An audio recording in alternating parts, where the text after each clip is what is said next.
as Garrett said, I've been doing neuromorphic computing at Sandia for the last probably 10 years or so, after doing a PhD in neuroscience from UCSD. And we've kind of drifted, like the whole field, kind of looking for where the opportunities are and where the biggest impact is to be made. So I'm going to talk a little bit, as Garrett said, about our probabilistic computing, neuromorphic computing effort, coin flips, and some other stuff that kind of led into coin flips over the next few minutes. And really, I think my hope here, and I know I'm preaching to the choir a little bit, is to communicate that there's a lot of opportunities beyond some of the obvious things for neuromorphic computing as we move towards some of these, what we call scientific computing directions, as well as probabilistic computing directions. So I'm not going to go into why the brain. I think we all know that the brain has a lot of opportunities in terms of energy efficiency, data efficiency, and robustness. But one of the challenges when we look at neuroscience for the inspiration of computing is that we really can take either an algorithm approach or a hardware approach. And we've seen this over the last decade, where the neuromorphic field is largely a hardware-driven community, where by capturing elements of the brain, you have this bottom-up physics approach. We think we can achieve that energy efficiency and robustness and data efficiency and capabilities that the brain offers. Meanwhile, the deep learning community has kind of taken this other direction, where they're emulating the brain's algorithms and kind of working top down. What we really do at Sandia, and we've been trying to do over the build up a group, is to think of these things as one thing. You can't do one or the other. You really need to do both. And as this is really a co-designed sort of feel for what neural computing needs to look like. And if you look at the, kind of recently, I think the community as a whole does this, but it's not necessarily intentional. And this is kind of a biased view from, why the external world cares about neuromorphic computing is, there's this sort of interplay between, what computing platforms are available to the world to use and the algorithms that we use them on. And actually, Sarah Hooker had this paper came out a year or two ago called The Hardware Lottery, which is a variant of this, which I think is an exceptional story from the neural net side, which basically says that, we have our GPUs and deep learning networks are a function of GPUs. Well, if we start making hardware, which is a function of neural nets, and the brain is kind of a neural, view of cognition, you might get these spiky neuromorphic systems that we have. But then once you have that, we might think about different types of algorithms that we might use to take advantage of that hardware and no longer be boxed in by the original inspiration. And, we can swap out, CPUs and a picture of the brain there if we wanted to. But I think the idea is that this back and forth is continuous. And if we could be intentional about it, we might be able to gain basically better outcomes. So I would actually say that we're about right here on this timeline, right? I think we today, with the recent hardware that's being built, especially the large scale systems like Loihi and Spinnaker, True North a few years ago, the brain scale system and others, we have these platforms in hand. And now we can start thinking about what we want to do with them. But once we do that, we're not done. We need to go back and actually think about what future hardware should be, and eventually make our way to what the brain actually is doing, because we're just kind of iteratively approaching this, right? So at Sandia, we've leaned into scalable computing and scalable neuromorphic, and partly this is because as a national lab, we have kind of built-in mission to advance high-performance computing, and under that umbrella and that sort of the supercomputers and push exascale. These issues of power scaling and energy efficiency, parallelization, they're kind of fundamental to our computing goals. And so we see something like the Intel Loihi system as being just another example of a massive parallel computing architecture. So the picture of the Loihi Poiki Spring system that we have at Sandia, we have one of the biggest Loihi systems outside of Intel, if not the biggest. We have at least one of the top 2 or 3.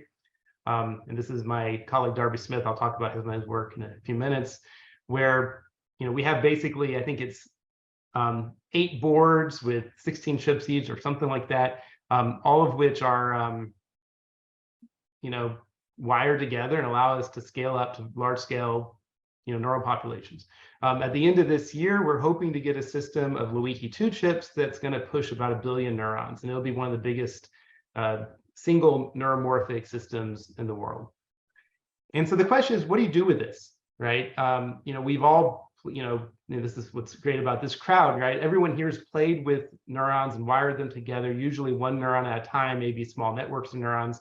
But what does it mean if you go to billions of neurons, right? Our brains clearly operate at scale.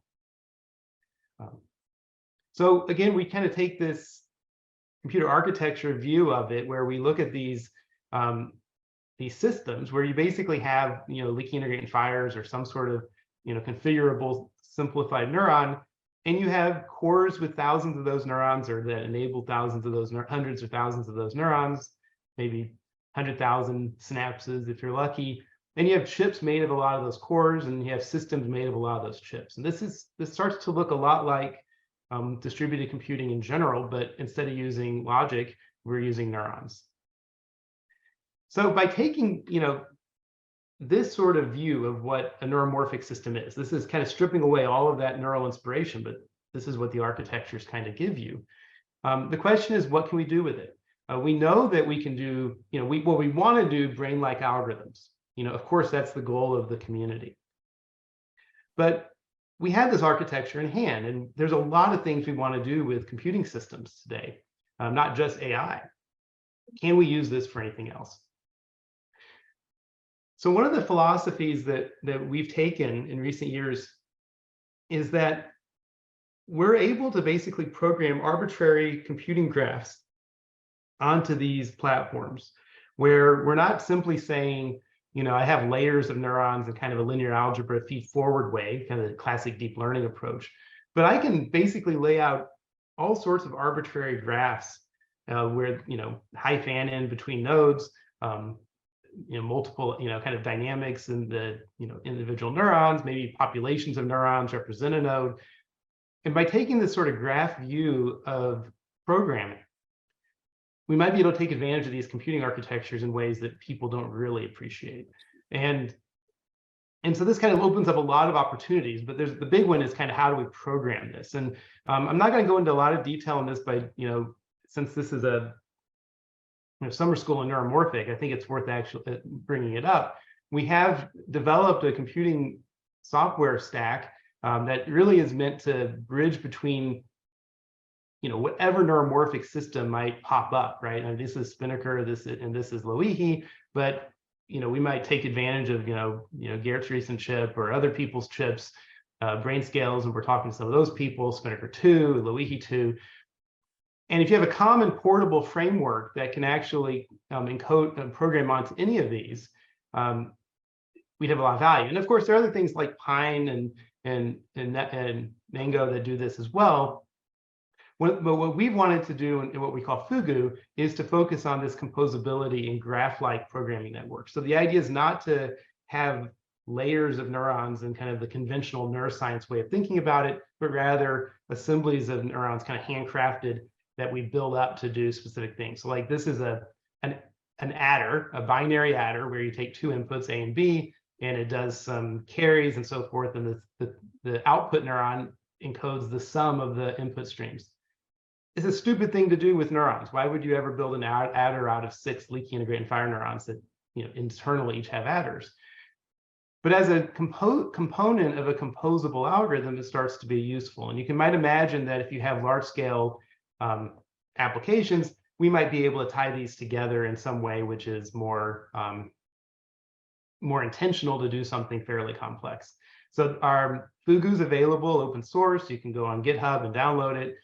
We're continuing to basically add, create libraries of handcrafted neural, circuits that tie together nicely, and we can build something nicer. So this is an example where we tie these Fugu bricks in together, and for adders, and we can do a Fibonacci sequence. So basically, you take the 2 initial numbers, you add them together, you take the output of the first add, and you add it to the second number, and so forth in a Fibonacci way. And it's kind of a classic computer science illustration of composability, but it also shows that we can do this efficiently with neurons. And you can actually loop them back if you're clever about this. And with a handful of neurons, compute arbitrarily long Fibonacci sequences. So, hi, Andreas. I came in the front to ask questions. So I think that's wonderful, that's fantastic. But you talk about graph analytics, and the graph analytics, these are really fairly simple graph problems that they are local, and that's easy. How about the problems that are really large scale? And how does this language address the communications aspects of really these interconnects? So it's a little muffled hearing, but I think you're asking how, as you scale this up to larger networks, how you deal with I'll come close. Can you hear me now? Yeah, a little better. Yeah. Okay. Well, I'm going to just talk to the microphone. So I said this is wonderful, and and you talk about using neuromorphic chips to do graph analytics and graph-like problems. But what you are showing us, and those have global connectivity, what you are showing us here is a very simple problem with local connectivity, which it's kind of easy to solve. How about the large-scale graph problems? Yeah, so I'm going to go into an example which kind of gets to that in a few minutes. I have no idea why my timer's on here. Hold on a second. Let me. There should not be timings.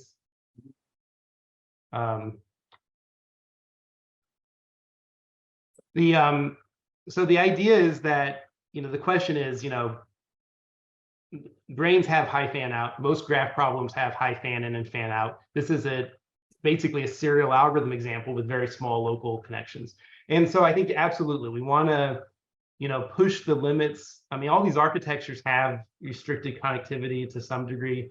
And there's a lot of opportunity in terms of, thinking about compilers and communication and how you take advantage of delays to do this as well. I'm going to show an example where we move to a more sophisticated graph-like example here. There are other things we've done with like shortest paths and dynamic programming. We have some papers a few years ago. I'm not going to go into detail on those, but like any high-performance computing architecture, will struggle when you come to things like all-to-all connection over billions of neurons. I mean, our brain are billions of nodes in a network. Our brains don't do that.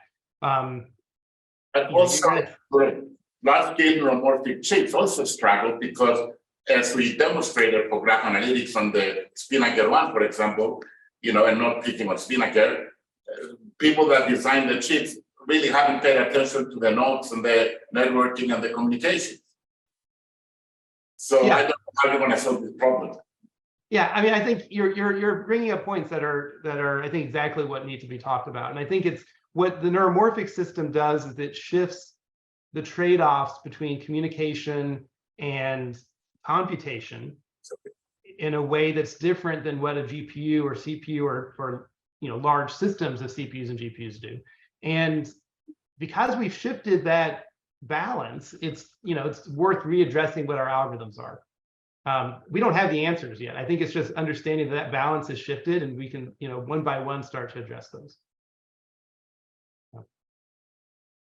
So hopefully my timing stopped. So kind of related to that point, what we're hypothesizing, and I think there's increasing evidence for this, is that neuromorphic systems, like the ones that I'm talking about, kind of fit into this computer architecture landscape in a place similar to GPUs, where their general purpose, I can program anything on a neuromorphic chip. It's kind of trivial to show that. Most things it's going to be terrible at doing. It's not what they're good for. So you're worse off, doing addition on a neuromorphic chip than on a CPU. But that's the case for GPUs as well. Anyone who uses GPUs are good at some things, less good at others. Neuromorphic will be good at some things, less good at others. And the opportunity that we have in front of us is to understand where neuromorphic is good, that GPUs are not good. And that would be the areas that we want to focus on. So I'm going to talk about, I mentioned the graph analytics aspects. I'm not going to go into pure graph analytics here, but I'll go through some probabilistic, stochastic graph problems in a few minutes. There are some neural networks that might fall into this category. And obviously the brain probably is selected for a lot of applications and has selected the architecture to match those applications in this way. So this is, you can probably talk for an hour about what's on the slide, so I'll skip over it. But as a result of this, we have focused quite a bit on these sort of non-cognitive applications, just to kind of get to know what these hardware platforms are really good at. In a sense, this is, the neuromorphic systems are the unknown. So let's focus on well-known, well-understood applications and algorithms that we can quantify the behavior, we can understand, manipulate the algorithms while knowing what we should get, have a good baseline of success. This is harder because these are well optimized over 100 years in many cases, but at the same time, it's more grounded than some of the AI applications. So the first one I want to talk about is a random walk-based application. It's a paper that came out early last year. We've been doing this for a few years now, where we take these leaky integrate and fire neurons. We basically can construct a graph of these neurons, or kind of a network of these that represent a computational mesh over which I'll do a random walk. So this is the little description of the node. Each of these buffers are counter, these are just basically keeping track of the number of walkers that come into that node. You have a couple of neurons in each of these. And then here you have some circuit which is using the stochastic properties of these architectures to do a probabilistic fan out. And this can be a discrete time Markov chain. You can think of it like that. So I have a set of neurons at each state position of an application, and the transition probabilities coming in and out of that node are the Markov transition probabilities of your application. This is showing a little Euclidean mesh, north, south, east, west of my random walkers. The only information that's communicated between mesh points is a spike traveling in and out, and it keeps track of the spike. So basically, my random walkers now in the computing model are spikes traveling through this network. So I've shifted, instead of storing the state of information of a random walk as a location in memory and updating that location in memory over time, I'm basically moving my random walker through my neuromorphic hardware as a spike. So that should be very efficient, and indeed we find that it's quite efficient. So this is just Brownian motion over a torus. This is about the simplest thing you can do. Conceptually, this video, which is my personal graphics skills, you can see, not all that great, but it kind of shows how these spikes can travel asynchronously over the network. And what this does, it allows us to keep track of the distribution of a stochastic process, kind of the estimation of a stochastic process over time. And what matters in most of these stochastic algorithms is not the particular state of any walker at any given time, but rather the distribution of walkers over all of the states possible, and kind of the evolution of that distribution. And that the neuromorphic algorithm here is giving you that for free. There's some issues here with I/O and reading out across all these state variables, of course, but if you set that aside, this actually becomes computationally quite efficient. We benchmarked this simple random walk process, basic Brownian motion basically, against CPUs and GPUs.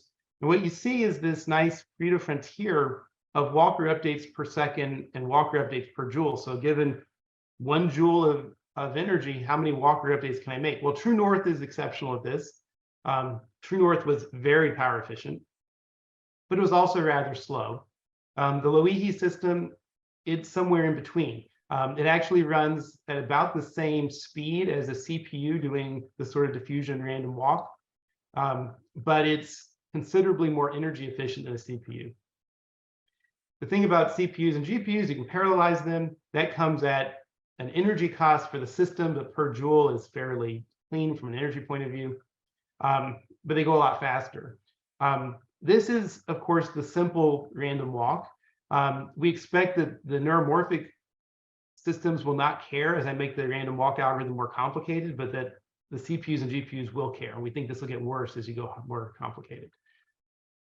So this is the class of problems that we've been able to solve. I'm not going to go into full gory detail on this, but in a sense, this is this class of partial differential equations, which is a fairly broad class of problems ranging from radiation transport. It covers like financial option modeling and a number of other things. You can basically you can solve that class of partial differential equations by modeling this stochastic process. And this is actually what we're putting on the neuromorphic hardware. And when you solve this over time, you can get an expected value of this partial differential equation at a given time point and position using this sort of estimation function, which basically averages over the states of all of these stochastic processes. And so this works really well. This to graphically illustrate what those equations do. This handles things like diffusion, which I already showed. It handles jump processes, and this gets to the more complex graphs. You don't have to be local in your connectivity. You can jump, and these platforms can do that. Of course, there's no constraints on whether your probabilities have to be uniform. You can have drift in there, and you can do things like absorption and decay. Basically, changing the number of walkers, do super diffusion, and so forth. We illustrate this on a couple of very simple physics examples. This is a Boltzmann state transition.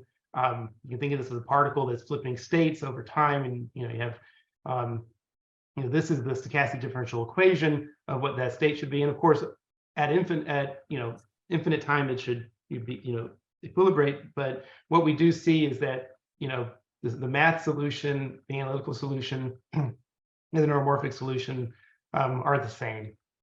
And this is a case where we looked at particle transport. This is if you imagine shooting a electron into into some surface, like things X-ray diffraction or electron microscopy, and it hits something and it scatters. This is a 1D example, and you can see where it might scatter to, and the MATLAB and the Loihi example are doing basically the same thing. Excuse me. So we're excited by this because this is showing that neuromorphic is actually successful at doing a problem that is of considerable interest for large-scale computing applications. Like Monte Carlo simulations are something that GPUs are not particularly good at. I mean, you can do them, but they're not what they're made for. And so a lot of people who are building exascale machines are kind of concerned that the GPU-heavy nature of those machines can't address these problems, graph analytics, neural networks, and so forth. There are limitations, though, and I'm going to kind of dive into this. I'm using pseudo-random number generators to do this on these neuromorphic chips, and that's kind of a big one. And so in some sense, it's the bottleneck and why these aren't better. It's because I'm still doing PRNGs on this. The scaling in the synapses, this kind of gets to that graph problem. The more complex problems I want to do are going to push the connectivity that some of these platforms have. Now, this is getting better. Loihi 2 is a lot better than Loihi 1 on that. Spinnaker 2 is a lot better than Spinnaker on this. But nonetheless, I think it's something we want to care about. We would like to have more powerful neurons. Again, this is being addressed in these future systems. And then the I/O on and off the chips, and that's also being addressed. What does it mean, more powerful neurons? Pardon me? What does it mean, more powerful neurons? You said you want more powerful neurons. What is a more powerful? Yeah. So these are all leaky integrated fire neurons. I think that's in a biological case, that's what we'd have to work with.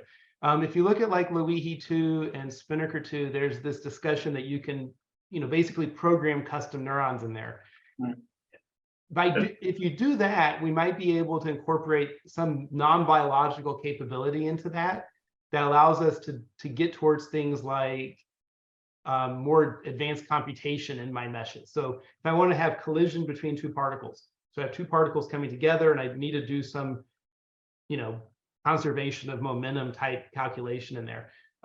That's kind of hard to do using leaky integrated fire neurons. You can do it. You can do what I showed earlier with the adder and stuff, but that's expensive and costly. But if I can actually code up kind of special neurons, or maybe even things that have dendrite models that are trees, not neurons. You need more fancy dendrites. Yeah. So more, there are things you might be able to do like that. And we haven't done them yet, but that's kind of where we're thinking. Brad, a question here. So stochastic sampling, how do you implement the stochasticity in those spike integrated fire neuron models, do you have noise with member potential, and how is that noise added? Yeah, so right now, we're kind of at this moment, our hands are tied by where it comes into play on Spinnaker or Loihi or, in True North. And there's subtle differences of where the PRNGs are used on those platforms.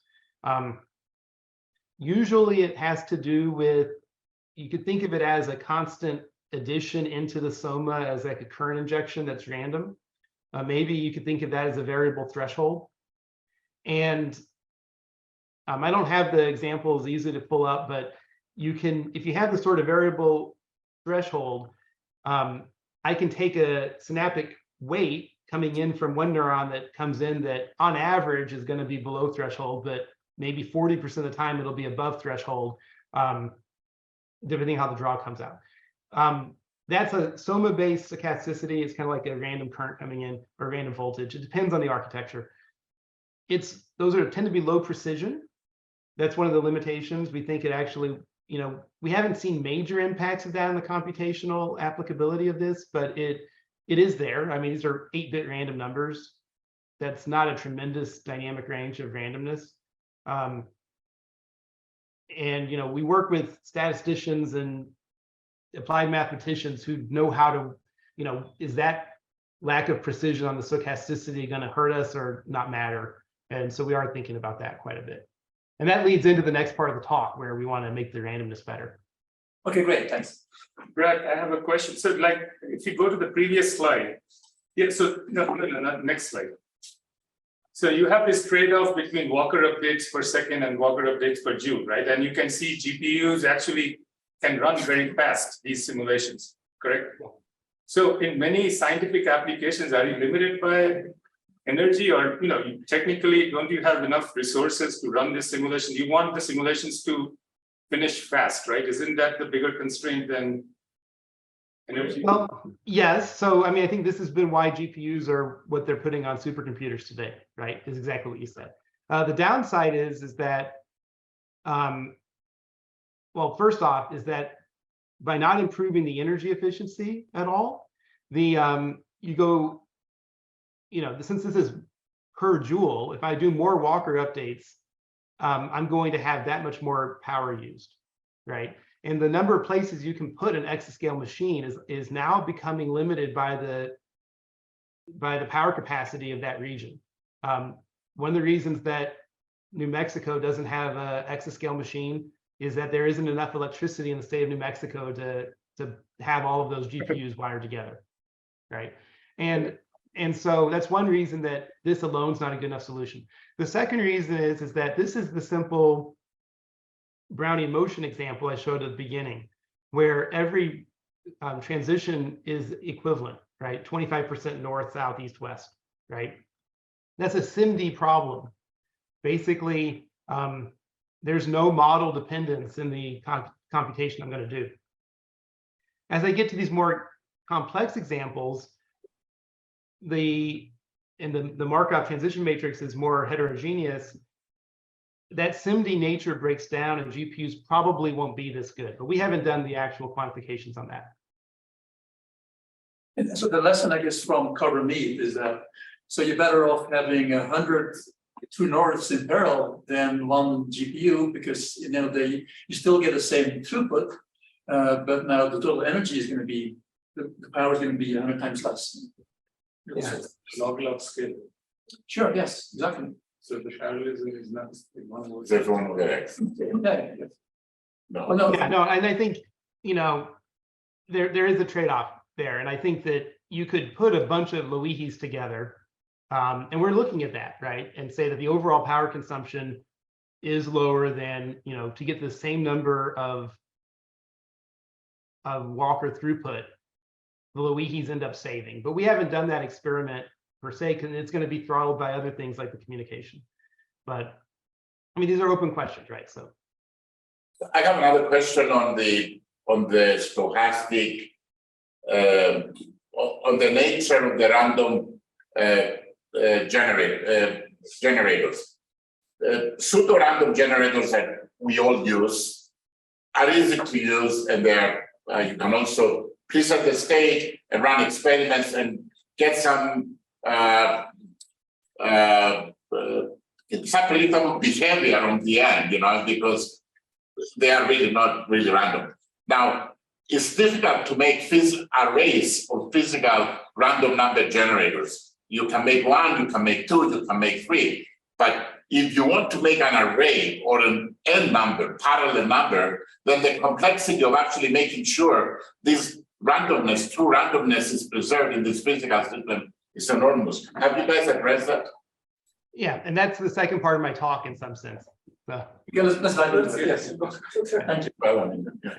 Yeah, no, you're right. I think this is an opportunity, one of the big opportunities. So I'll jump towards that. I'll skip forward. So kind of exactly what you're saying, right? So if this idea of stochasticity is a central tenet of brain-inspired systems, let's assume for a second that we're going to buy into that. Well, why do we want that, and how do we go about doing it, right? So again, this is in a sense what I just said. You look at something like hurricane forecasting, right? This is a probabilistic model that the National Weather, Administration, NOAA, has to do, and they have these supercomputers that are enormous. I think one's in Phoenix, one I think is in Ohio or something. They're some of the biggest systems in the world, and they do these models, and they have to simulate all the different perturbations of these hurricane forecasting models and weather models, right? And climate modeling is a great example of this. And these are expensive to solve the types of things I showed before. Similarly, AI has this problem, right? GPUs aren't that much more energy expensive than the brain. I mean, it's a factor of 10 or 20. But, and so from an energy point of view, these things are getting pretty good, but they're fully deterministic. And so to do things that have a stochastic nature to them, we might have, an opportunity. So if I'm looking at an image classification, I can do that deterministically. We know we can do that deterministically. It works really well. But if you're looking at things like, and I say Moore's law wins because they're close enough to say that why bother. But if I look at things that are ambiguous, and I know this is, kind of cheating on the example, but if I look at an ambiguous input, our brains are actually quite good at things that are ambiguous, and that's not what AI today is strong at. So this is there's a lot of things that need stochasticity. It's kind of an underappreciated thing in computing broadly, and it's something that Neuromorphic has something to offer, I believe. So we had this project that was funded, like Garrett mentioned, called coin flips. My one true skill is not programming or anything. It's coming up with acronyms. I'm very proud of this acronym. But I think in order to get stochastic computing into Neuromorphic, it's not, you have to actually do this co-design. You have to get to the question that you were just asking, which is, if I want true random numbers from the device physics level or the materials, I need to do this in some way where the circuits and architectures allow that to happen and be done in the context of the computing I care about. And so we got this nice co-design project out of DOE. They funded a number of these. We work with a lot of great people on this. And this is the team. And we're really trying to get to this idea that our computing has been deterministic, and we are excellent at solving deterministic problems. Can we flip it around and do stochastic computing for internal? So von Neumann, when you move into this area, you get to cite von Neumann a lot. It's fun. But he has this great thing about random number generators. Anyone who considers basically pseudo-random number generation is in a state of sin. Now, this is an ironic quote because he's the first guy who really came up with a pseudo-random number generator. He knew full well what he was doing in that process. And he did that because you have to, all pseudo-random number generators have their constraints and their limitations. And if you know that, and you go with your eyes open, you might be okay. And a lot of the work has been focused on making them better. And at this point today, I wouldn't say we need better pseudo-random number. We need better random number generations for the quality of random numbers. But they're expensive. And I kind of showed this example where there's this, what we would call a pseudo-random number bottleneck in our calculations. So we're all familiar with the von Neumann bottleneck of memory and processing. And the processing and memory nature of neuromorphic is quite an attractive value proposition. But there's also this pseudo-random number bottleneck, where is if I'm trying to pull at, again, a von Neumann architecture to iterate through a series of arithmetic to produce a number that looks random, I have to basically slow everything down to do that. I'm serializing my calculation at the random number generation. So if we can do random number generation at a hardware level, do it in a way that is deliberate and intelligent, and do it in situ with the computation in a processing and memory-like way, we think there's a huge opportunity. So this is, in a sense, what we're doing with neuromorphic, adding true random number generation into that. So this is the long-term vision. We started by kind of walking through the top part here, which is the random number generation aspect. Like, what do we really want when we draw random numbers? So this is what we do today. You either know you're doing it, or you don't know you're doing it, but you're kind of implicitly doing it. If I have some model that wants a random number, you probably want it from some non-uniform distribution. But our pseudo-random numbers give us uniform distributed random numbers. And then we go through either some conversion. If we're lucky, there's a nice mathematical conversion to that non-uniform distribution.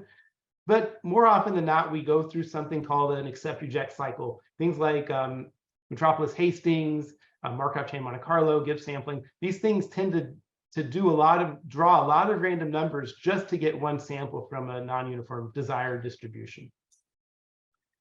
So the first thing we can do, and it kind of gets to the earlier point, is what if I just swap out my random number generation with probabilistic bits? So now, instead of 32-bit random number, I have 32 coins, each of which is a 50% likely to be heads, or appropriately weighted, or 50% to start.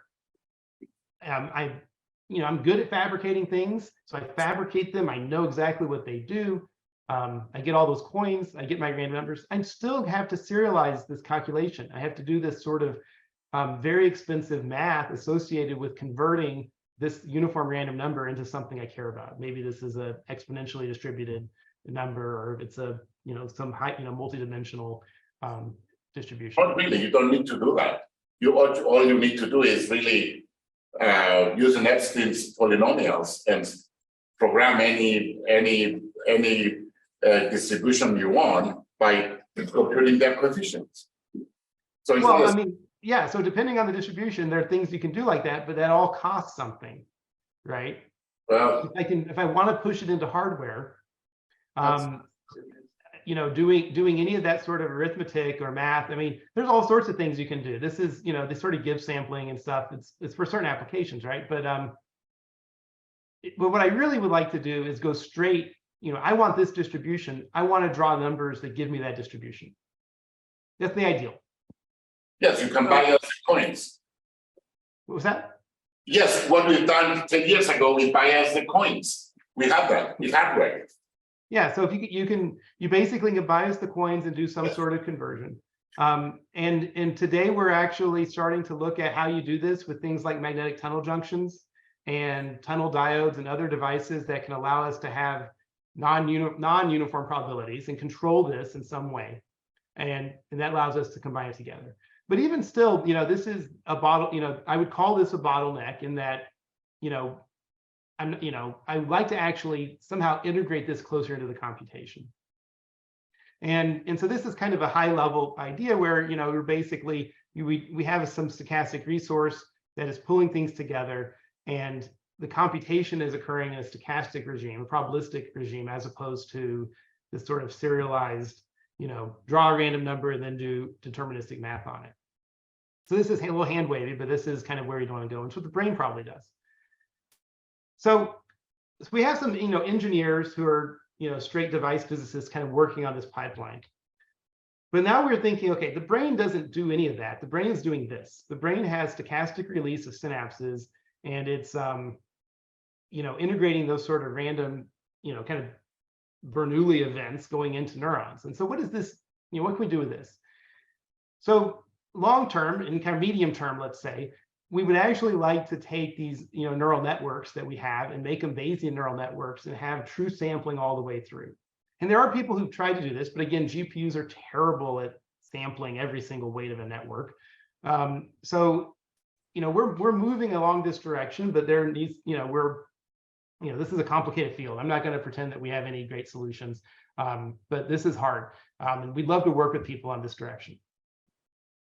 What we focused on is a little bit more tangible. In the last few minutes, I'll talk about an example that we just published on this, which is going back to the graph analytics direction we had, but I think this relates to some of the problems that some of y'all are working at this week, according to what Garrett told me, where we want to do some sort of graph optimization problem. Often people look at things like icing models or Kubo and these sort of things. What we decided to look at was max cut. Just to be really quick about it, max cut is saying I have some graph with some connectivity, and I would like to draw some sort of line through the edges, which maximizes the number of edges that that exist between the two sets that I generate. There are variations of this problem, but this is a kind of a benchmark problem for a lot of things. So it's NP hard to do the exact solution, but there are a number of approximation solutions. I'll talk about those in a second. There are some practical applications, but it kind of leads into some other more theoretical computer science directions that people like. So the main thing people will try to do, if you put a bunch of physicists in a room or electrical engineers in the room, they're going to say, we're going to use an icing solver to do this. And icing models do this reasonably well. But if you put computer scientists in a room, computer scientists will do something called Gomans-Williamson. And this is actually, if you go to Network X and you say, give me a solution to the max cut of this problem, it's going to do this.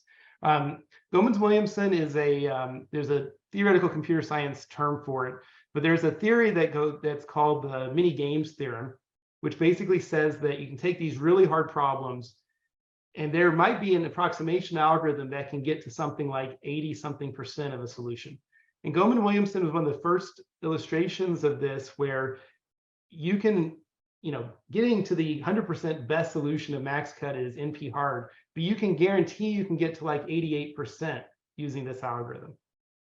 So in a sense, what you do is with max cut, you're trying to figure out, which vertex of this hypercube has the maximum cut. But instead of solving that problem, basically what you do is you project your graph onto the sphere using a semi-definite program, and you start randomly cutting that sphere using a Gaussian sampling. And this allows you to get basically this 87.8%, which they show is an approximation ratio, is the best you can do. So this is an old algorithm. This goes back, pushing 30 years now. But it illustrates that there's a theoretical computer science guarantee of how well you can approximate something. We wanted to ask, how you can do this in neurons, right? I now have a neural, if I have a neural architecture, which I believe can sample these things in parallel, can I sample this? And in effect, what you have to do to sample this sphere is you need to sample correlated Gaussians according to where these vectors are. And those vectors are determined by a preconditioning of a semi-definite program. So how do you sample correlated Gaussians? Well, if I have lots of coins coming onto an axon, we can show that, feeding into a, lift neuron, this basically gives you a Gaussian, kind of distribution of the membrane potential coming in. This is old hat, right? This is the central limit theorem of these sort of stochastic sources over time. Well, what happens if I take two neurons and they share a certain population of these? So the sources now are not independent between these two neurons, but rather they're shared partially. Well, now I have correlated Gaussians coming out the back end. And this is exactly what we need to do the Gomans-Williamson approximation solution. So now, I'm able to define, basically using the weights off this coin into those Gaussians, and which ones are shared. I can define whatever covariance matrix over a population of neurons. So I assign one neuron to each vertex of my graph, and then I have these stochastic sources. And then by virtue of this semi-definite program, which I map the original graph onto the sphere, I'm able to, sample over time. And so, one sample might, and draw these, I flip these coins randomly and uniformly, and I might get these guys cut together. And I do it again, I might get a different set cut, I might get a different set cut, and I might get a different set cut. And then basically across all of those cuts, I can see which one had the max cut. So, pardon me? But something similar they did on the True North, kind of, isn't it? Well, I think they've done the True North examples were on more icing models, if I'm not mistaken, right? Yes, yes. Yeah, and so this is related to that, but it's not. This is directly solving the Goldman-Williamson algorithm. But we can show that it has the guarantees where icing don't. And could you explain that, Brad, how this weight matrix is different from the one you would get if you do it with the icing problem? I don't know. I haven't directly compared the two. That'd be a good thing to do. I mean, the weight matrix here is from this. It's basically the identification of these correlations in this sort of sphere that best describe that graph. So I'm not sure how that really is icing, but that's worth looking into. It's worth quantifying. Okay, for intuition's sake, the idea here is that the neurons kind of like they sample from a subspace that is somehow aligned with the vectors on the sphere. Is that the intuition? Like that's how you would choose the weights, or? Yeah. So ideally, what you would want to do. If I go back a few slides here. Ideally, what I'd like to do is, if you think of every vertex of a hypercube being a, some sort of combination of nodes, right? And I'd like to, or every vertex is a node of a graph, I think. And I'd like to somehow slice that cube up in different ways and see which one has the most edges that are cut, because not every edge on that hypercube exists in the graph. But doing these things in discrete space is really expensive. So what I'd like to do is come up with the sphere. It's actually, you think of it more as an ellipsoid, right? The ellipsoid, that has these sort of, this vectors that are kind of constrained to one, you find these vectors that instead of having this hypercube, I'm placing points along this ellipse or kind of say hypersphere. And I want to slice that hypersphere in some way and see how many vectors are on each side. I'll show the other example, which is related. It might have a little bit more of an intuition, and the second example is a spectral method, which in a sense is finding an eigenvector of the minimum eigenvector of that adjacency matrix. So you think of your adjacency matrix and you figure out, you do the eigendecomposition of the connectivity of it, and you're trying to figure out what is the dimension on that adjacency matrix where there's the fewest number of shared nodes.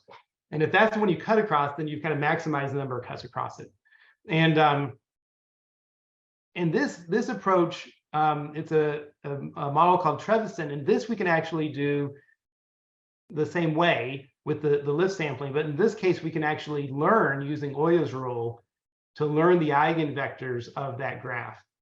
And so this is the work from my postdoc where Brad Thielman, who's also from UCSD, where you can actually take this sort of instead of wire together, fire together, heavy in learning, you can do this kind of Oya-based version of it, which he showed back in the 90s, that you can actually find the minimal eigenvector. It's the anti-Hebbian learning rule, gives you the minimum eigenvector of a graph.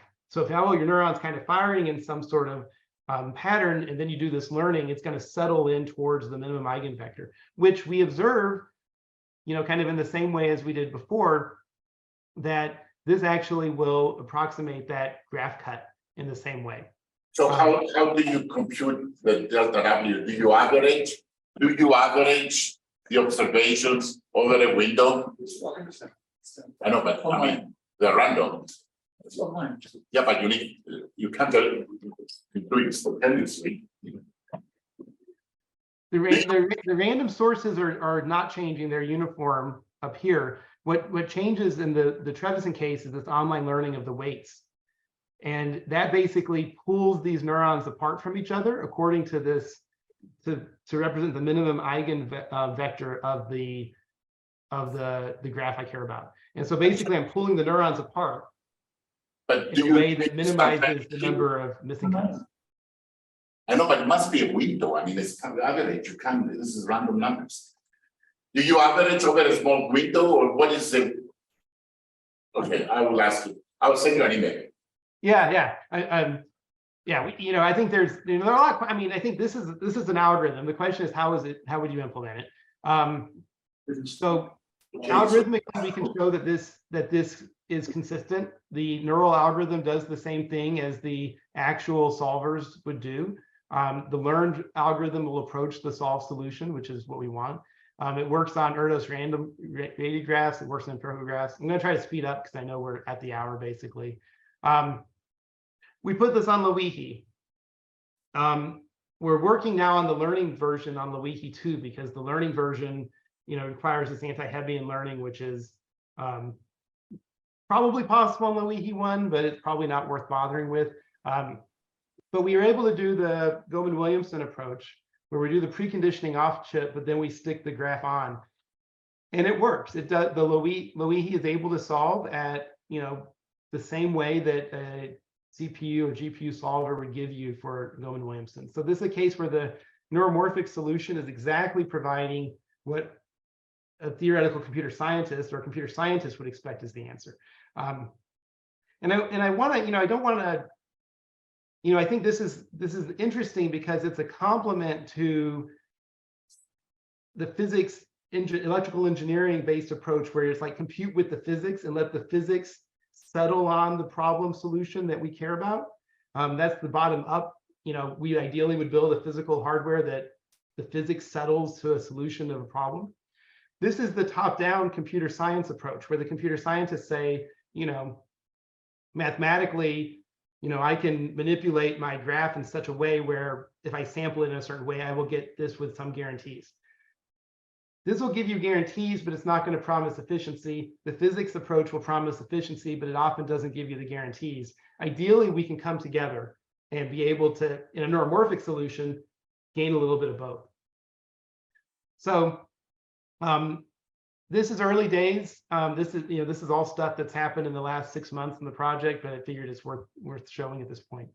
Overall in coin flips, this is just one story. I didn't talk at all about the hardware side, given the, that gets device physics side pretty deep, and I'm not the expert on that. But we're seeing that the hardware is getting to a point where we are confident that we can make random numbers suitable for doing this in parallel at scale. And we are further now trying to understand how much of this can be done in CMOS. If I use analog CMOS with random number generation, using analog noise, that makes the fabrication of these a lot easier. But, there's some space cost. If I can do it with magnetic tunnel junctions and integrate that with CMOS, that's probably cheaper. And then, of course, there's the Bayesian neural nets and neuroscience-like algorithms that we really want to go to. So I guess with that, I'll go ahead and stop. I know we've had some questions going through. I'm happy to take more. There are a lot of people. One of the great things about working at Sandia National Labs is that you don't have to be the expert in everything you're working on. And the mathematicians and the physicists definitely know more about a lot of this stuff than I do. But thank you for the opportunity to present. And I'm hope the rest of your meeting goes well. Thank you.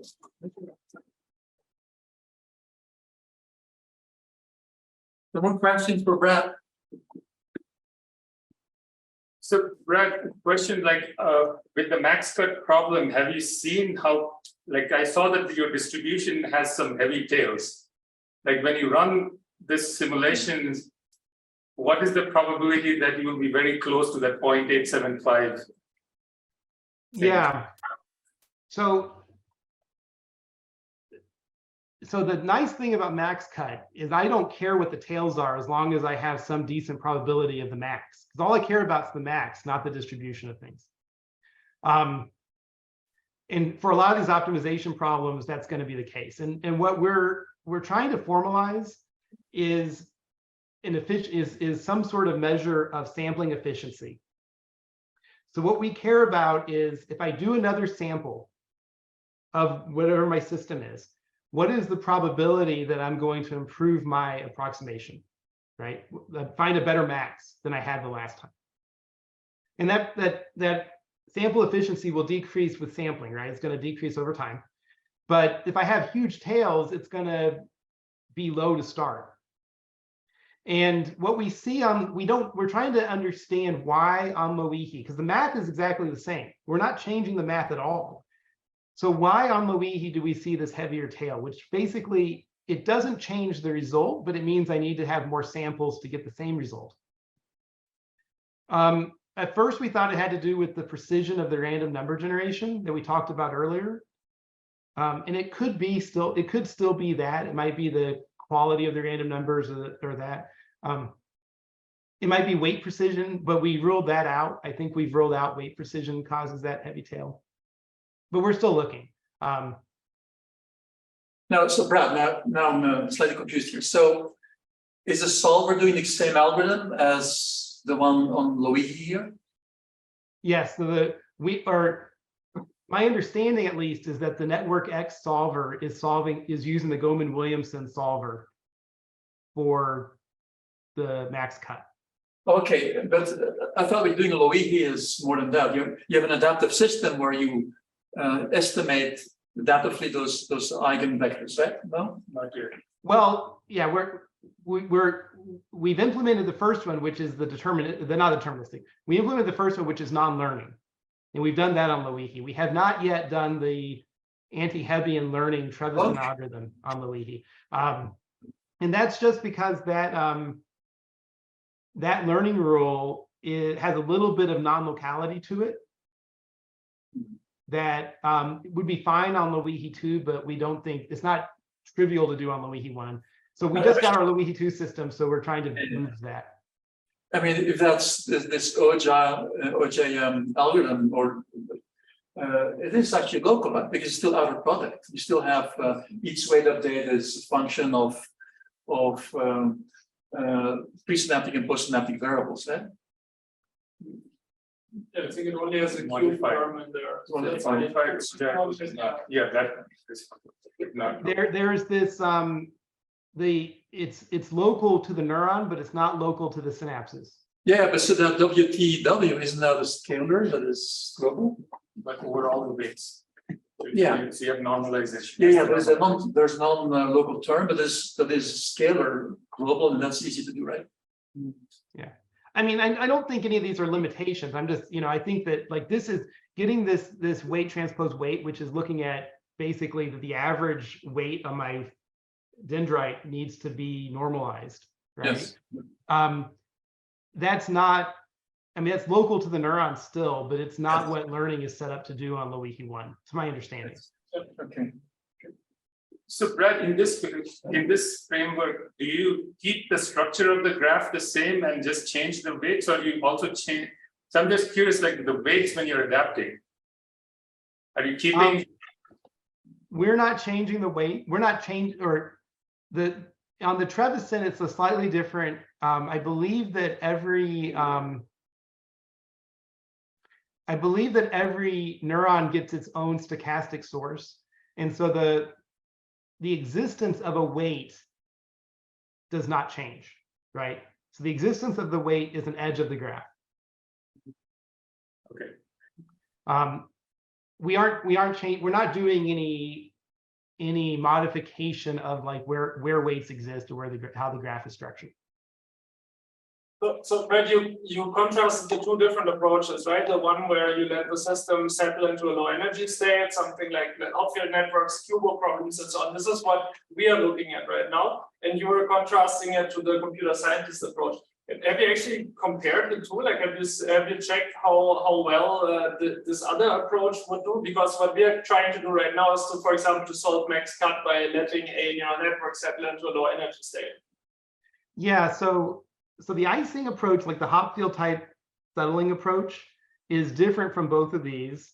And it's something we've been meaning to do, although, you know, we were focused on getting these papers out, but I keep saying we need to compare directly to the icing approach, because most neuromorphic work is kind of bottom-up physics, which is going to have that icing approach. And in practice, my guess, so that we have not done it. In practice, my guess is that the icing approach will be more efficient on average than these, but there will be times where it doesn't work well. Yeah. And that's just my intuition. I don't have concrete evidence for that. So like this has guarantees, this will work, but it may not be as efficient as something that on average works better, but you don't have guarantees. And you know, we all know that that gets to the heart of some of the challenges in neuromorphic computing, right? So it'd be interesting to do exactly what you're saying. Yeah, cool. Maybe we can save you some work. Yes, we can. Yes, we can collaborate. Yeah, I mean, so this is guaranteed to work, particularly for the max cut problem. But the generalizing case may work for more general problems. Sure. You can map everything to max cut. Yeah. Oh, yeah, yes. In fact, yes. There's so many equivalences here. That's great. Yeah. There's a question on chat. Oh, yes. Okay, let's see. There's a question from Jilly. But you still need to use SDP solver to get the weights, right? Yes, yeah. So that kind of, you know, it's one of the reasons we explored the Trevisan algorithm, which is the learning, is you don't have to have the semi-definite program. You initialize this graph with this network just with the graph and nothing else. There's no pre-processing. This one has the pre-processing step, and there are some shapes of graphs where the pre-processing step is very, very cheap. And there are some shapes of graphs where that pre-processing step is very, very expensive. And so, you know, it depends on the graph whether or not this is efficient or not, and it has nothing to do with the neuromorphic side. But yeah, it's a good question. I have one more question. So Brown, so here the source of the noise is in the nodes, right? So in the neurons, if you want. Yeah. But in biology, the greatest source of stochasticity in our brains is synaptic, right? Is the if you want, is a drop connect, right? So that the fact that synaptic connections fail with a probability of 0.5 or actually higher than that, right? And so this could be seen as not a bug of evolution, but actually a feature. So have you considered synaptic noise as opposed to neural noise? Yeah, so that's been one, when we originally wrote coin flips, my motivation was that, our brains have 10 to the 15th random numbers generated per second. Yes, yes. If every synapse in our brain, and we have somewhere on the order of 10 to the 12th, and they're firing at, roughly once per second, or 10 to the 15th synapses, and they're firing once per second, right? We have 10 to the 11th neurons. And so the synaptic randomness is almost certainly not chance, like you say. There's a reason that our brains use synapses as the source of stochasticity, not the neurons. So we are starting to explore that in the context of deep networks, the standard neural nets, and doing synaptic sampling of the weights, and that's in progress. I actually think it might end up being easier from a hardware point of view as well, yes, because so much of the processing and memory is, resistive crossbars, say, right? Mm-hmm. Well, adding a stochastic Bernoulli flip into that may not be that hard. But we'll see. I mean, I think in terms of algorithms that use stochastic synapses, I think I'm not aware of anything at scale that does. Great, thanks. Any more questions? We're in the coffee break already. Thanks so much, Brad. Yeah. Thank you. I appreciate it. Enjoy the rest of your meeting.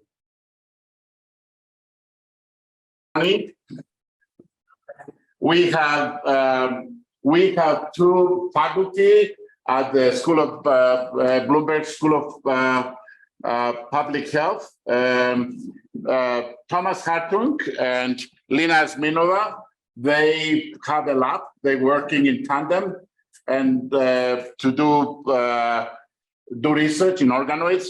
Thomas Hartung is an MD PhD, originally from Tübingen, I think. You got your MD from Tübingen, and PhD from, I cannot pronounce. Constance. Yes.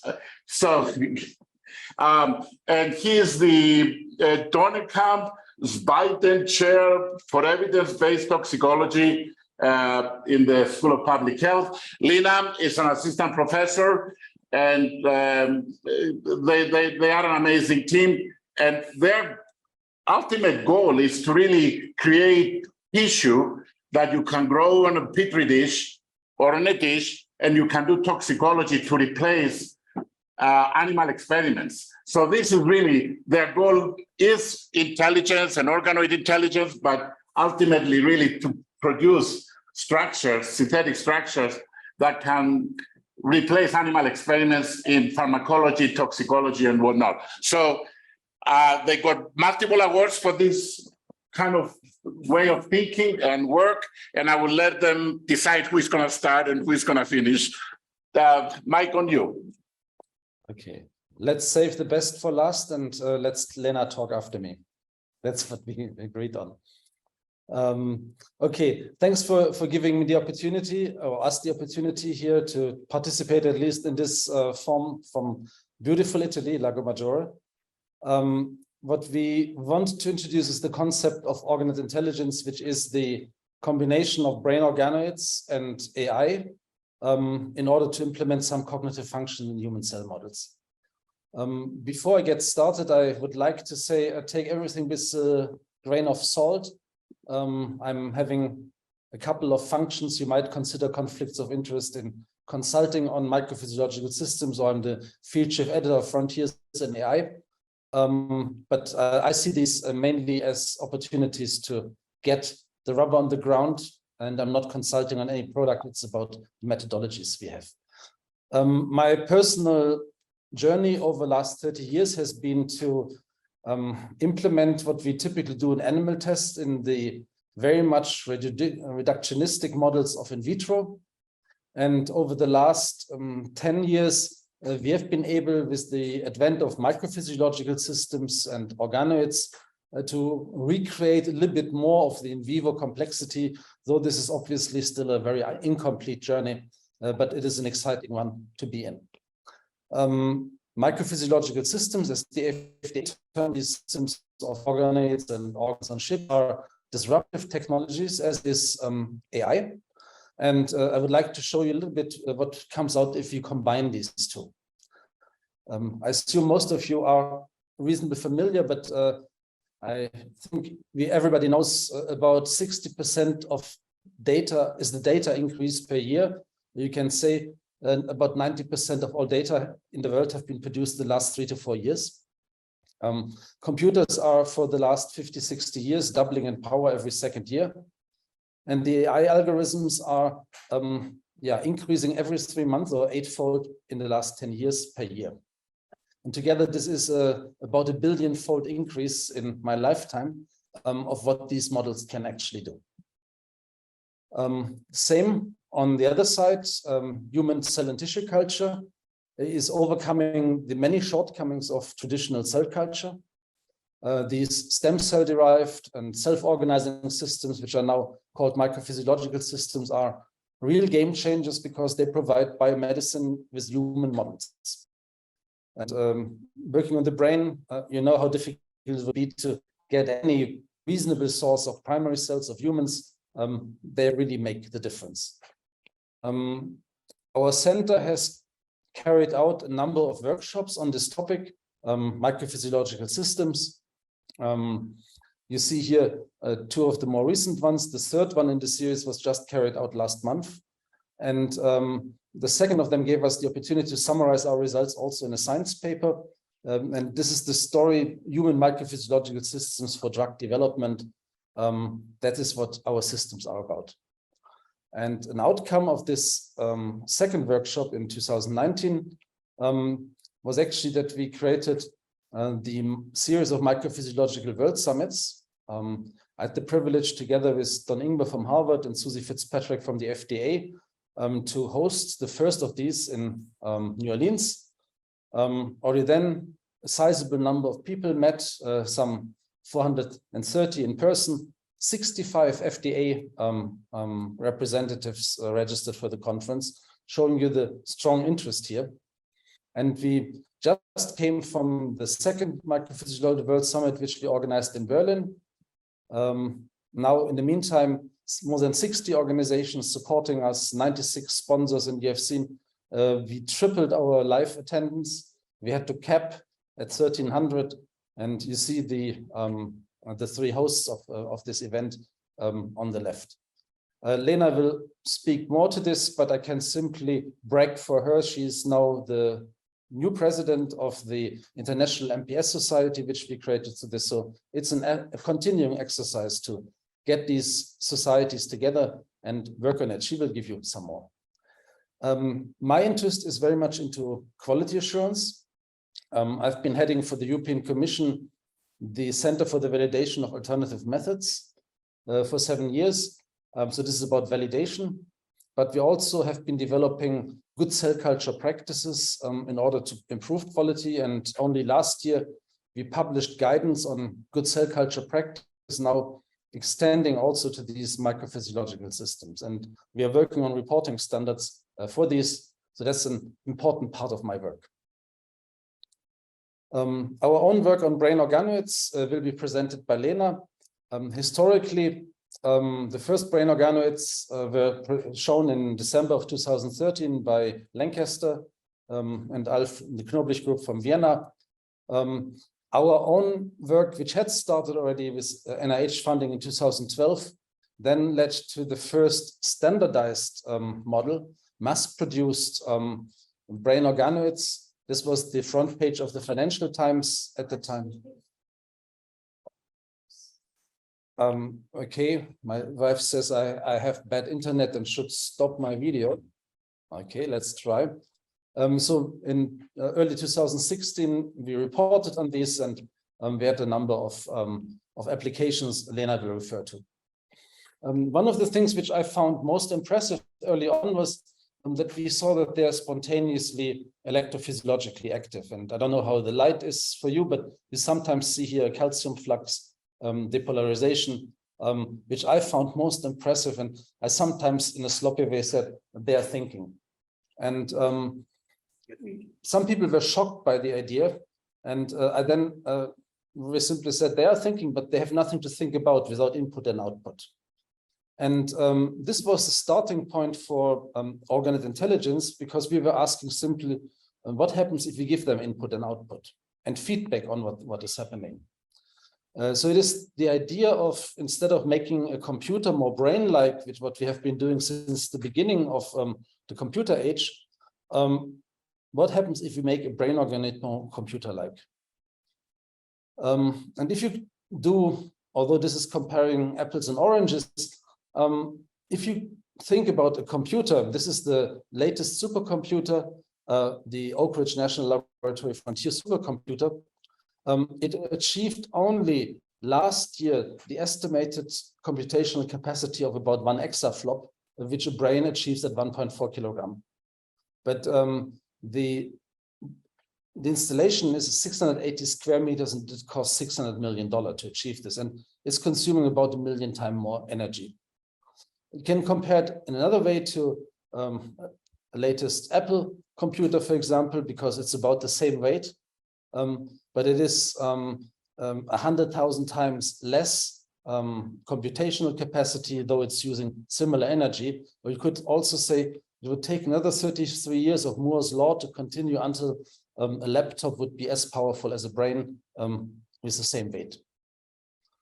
So the idea of organoid intelligence is simply, can we combine an AI system and an organoid through input and output? And the vision of this is to establish systems of the physiology of learning, possibly to use this for tox and drug development, something Lena will expand on. And then obviously also by understanding these systems to open up for ideas of neuromorphic computing, of biological computing, to make possibly use in a technological sense. Was ist? I have no chance, but I cannot. Sorry, give me. Was soll ich jetzt tun, bitte?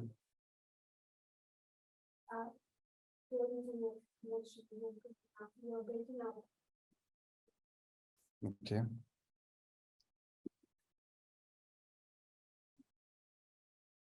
Everything is good here. We can see the slides. Everything is good.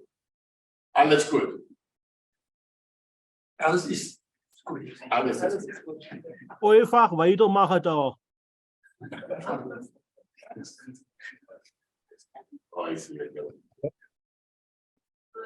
Can you try flashing on the chats maybe? Yeah, let's see what. I think what Joe will be. Hello, is this any better now? No, it's good. Everything is good, Thomas.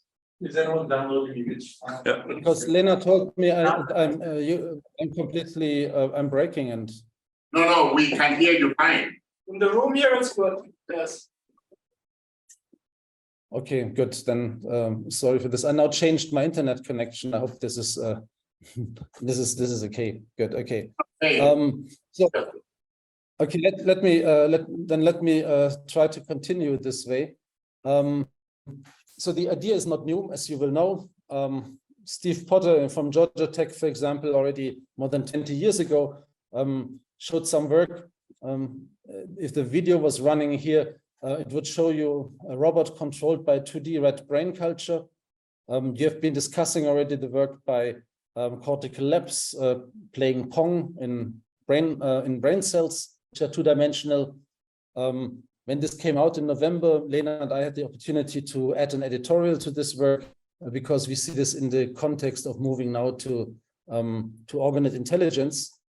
We were very much interested we're now very much interested whether the advancement to 3D is helping in any way, and we work with Cortical Labs. They are using our brain organoids now because they promise also to provide some long-term memory. The advance of a 3D organoid is promising to bring in much higher cell density, about 1,000-fold denser than a 2D culture, allowing more synapses. But we also do have glial cell presence and myelinated axons. Lena will talk to this part. And you might be aware of Alison Motri's work. Alison has already shown with these type of larger brain organoids, which she has on microelectrode arrays, that they can, through Wi-Fi, control one of these robots. So this is a system which is a type of brain-machine interface, where he is controlling a complex system. I don't go into details, and Lena will talk a bit more about this. But here you see the robot who is controlled by these brain organoids, and he claims in not peer-reviewed published literature so far, but he claims that essentially these robots learned to walk. The work on the brain organoids I leave to Lena. Obviously, this is something which is bringing up some ethical questions. This is an earlier Nature article about the question of, can brains become conscious? We have teamed up with Jeff Kahn in Hopkins, the director of the Berman Institute of Bioethics. He was also the co-chair for the NIH Brain Initiative, neuroethics working group. And it is very interesting to see how to develop now work in this direction in an ethical way. We agreed on an embedded ethics approach where members of his team are part of our experimental planning, where they come to the lab and see what we're actually doing. And we have started to develop a number of questions around these systems of what would be possible concerns once, especially we are scaling these from the current workhorses, which are about 500 micrometer and have as many neuronal cells as a housefly, to something which is really a decently sized brain. From the 10,000 foot perspective, not being a philosopher or an ethicist, I would say always from AI, we know that the answer has to be in the data if you want to produce them. For AI, the answer has to be in the inputs. So very simply said, if there's no nociceptors, I cannot explain pain. And I think I cannot expect the system to develop emotions if there's no emotional feeds which are enabling this. But I think there's a very interesting opportunity now for a type of experimental ethics and philosophy. We can ask, what is the minimum setup for an intelligent system, for awareness, for consciousness, and can experimentally prove whether these criteria are actually fulfilled. We have initial funding from QiNS, first through the Discovery Awards, and then through the SURPASS project, together with the Applied Physics Laboratories. So we are working at the moment on a variety of tasks in using their intelligence unit of 120 people for biostatistical evaluation, but also for interfacing our systems with both virtual environments similar to the cortical lab work, but also to actual robots these guys have access to. You see here the project and its team. Again, we have the ethicists involved. We have the organoid side. We have the bioengineering side for interfacing this. We are working on various demonstration projects in order to demonstrate these in a very nice collaboration between the Whiting School of Engineering and the Applied Physics Laboratory as the main partners. So the idea is really to explore how far we can get. Part of this is the scaling of the organoids to something which is more reasonable, trainable, but it is a relatively ambitious program of only 18 months, and we are about 6 months into this project now. An aspect which I find really interesting is that this is for me the first time of an example of that we are possibly moving away from just simulating what physiology is. So an image, recreating something we know from humans. We are, for example, here not really limited by size.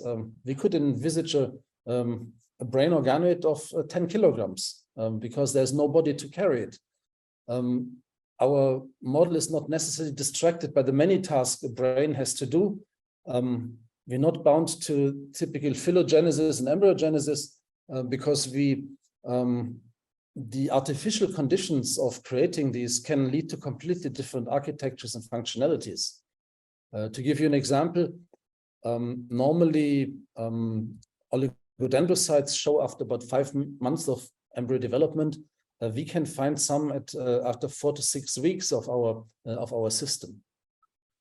We can ask whether this system behave different if we have specifically gifted donors. Imagine an Asperger child, or whether we could introduce also certain species capabilities which we don't have as humans by introducing respective things. We can think about creating functional units which are combined from different donors, from differently differentiated systems.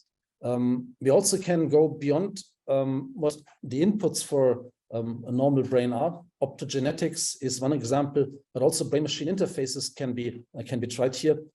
We can think about novel training schemes. I'm most excited about the idea of exploring reinforcement learning of an AI system in connection to a brain organoid, so that the two are actually exploring each other's capabilities and learning from each other. because it is my strong belief that our traditional cell culture is actually boring cells to death. We know that in the body nothing is maintained as functionality if you do not use it. We call this atrophy, and that's what is happening in cell culture all the time. So I think we might see actual miracles if we are constantly tasking a cell culture, and this might open up for actual synthetic biology by introducing capabilities which we don't have in our brain. We released a vision paper of this on 28th of February. This is the paper which was accompanied with a number of editorials, policy parts, and commentaries. They're all available in the Frontier Hub of articles. We also have a kit version and a lay people version accompanying these. So this is a pretty comprehensive way of presenting the topic. We also made a press release, as you can imagine. Actually, there were 3 press releases which went out from Hopkins, Frontiers, and from Cortical Labs. In the first 2 weeks, we had more than 500 press hits from Financial Times to CNN and BBC and name it. So this really created a lot of visibility for the idea of organoid intelligence. A year ago, we organized the first community forming workshop in Hopkins with about 50 people. This workshop, which was co-hosted by Frontiers and the Whiting School of Engineering, led to the Baltimore Declaration towards the exploration of organoid intelligence, where we call on the scientific community to develop this concept. And this is a bit modeled after the famous 1956 Dartmouth conference. We are certainly much humbler in what we do. They had 8 weeks for this summer school. We only had 12 hours of webinar time in order to form such a community. But at least we formed a first workshop to form an OI community, which has been published in parallel to our work. So this is then published as the inaugural article for a new journal, Frontiers in Organoid Intelligence, with Lena as the chief editor, which is now open for papers, but we also are looking for possible members of our editorial board. If anybody is interested, please let us know. We're preparing now for a newsletter. A website is in progress, so I'm hoping to receive some more email addresses from this event. And we hope to, in essence, create some type of competence center. The Whiting School of Engineering has made organoid intelligence one of the themes of their current philanthropic campaign. So we hope that this is raising some funding for this activity. And altogether, we hope that this is really forming a community to get this project forward. And this is somehow science fiction in action. This is actually a picture from 1966 from Star Trek, where Captain Kirk finds this computer, which is apparently based on brains. So nothing new under the sun. But this is now bringing this vision a little bit closer to reality. So we are trying to put the pieces together as a community for OI. And we are very happy that we have a very strong team within Hopkins. And also from the outside, you see some of the organizations we are working with. And actually, this is wrong. These are not the exact same slides, but I'm happy to make my slides available for you after this talk.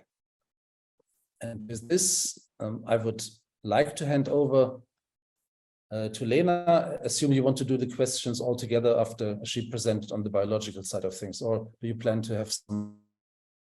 Does anybody have any pressing question for Thomas? No. Okay. Oh yeah, one. Nuts and bolt questions. Maybe Lena will tell us. Some nuts and bolts questions that maybe Lena can tell us. Okay. Well, thank you, Thomas, and welcome, Lena, for the other half of the talk.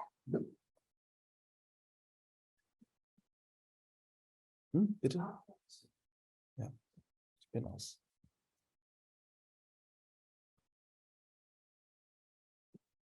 Okay. Hi, everyone.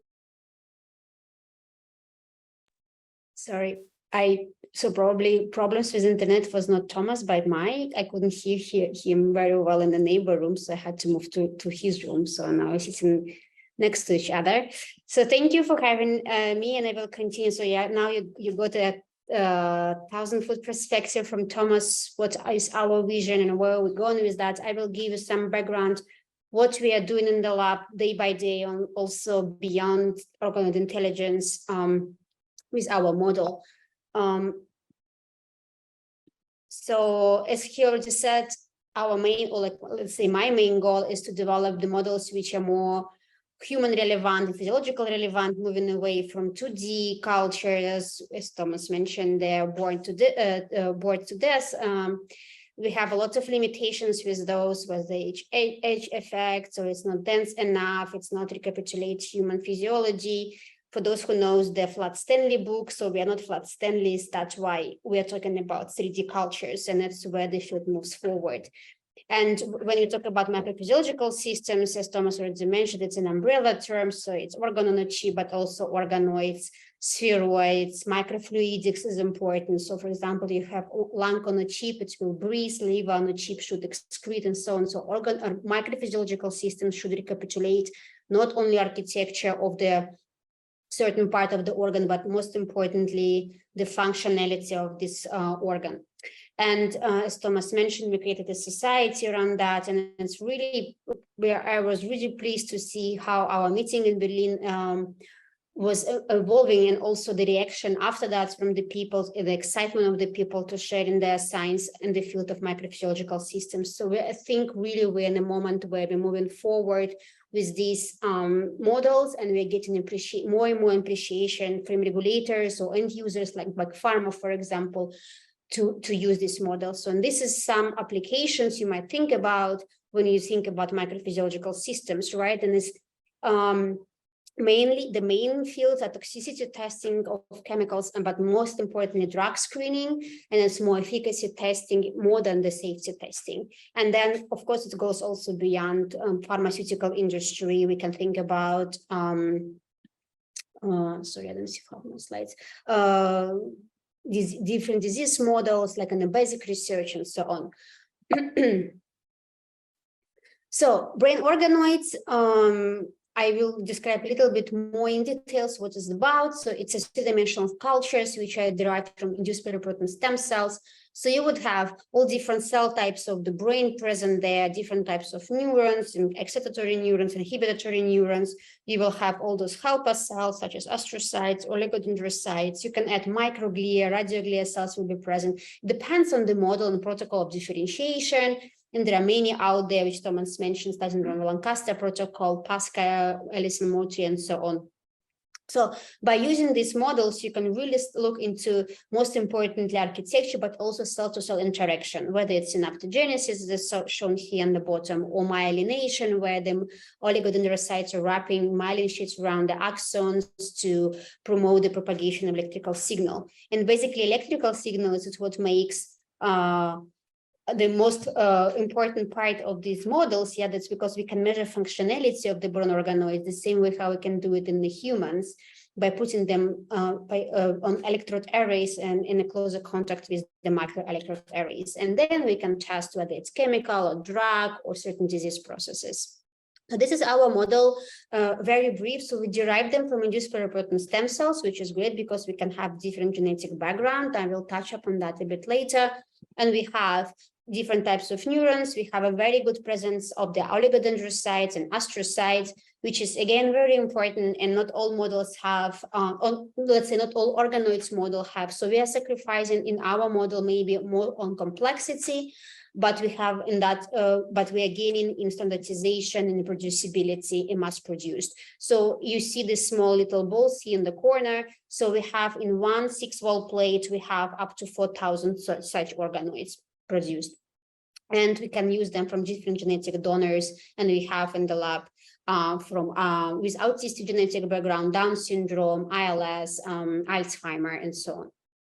So we use this to accelerate the drug and chemical testing and human disease models and moving away from animals. And this is the biggest push because especially from the pharma industry or chemical industry, because animals are time consuming and labor intense and not necessarily predictive for humans.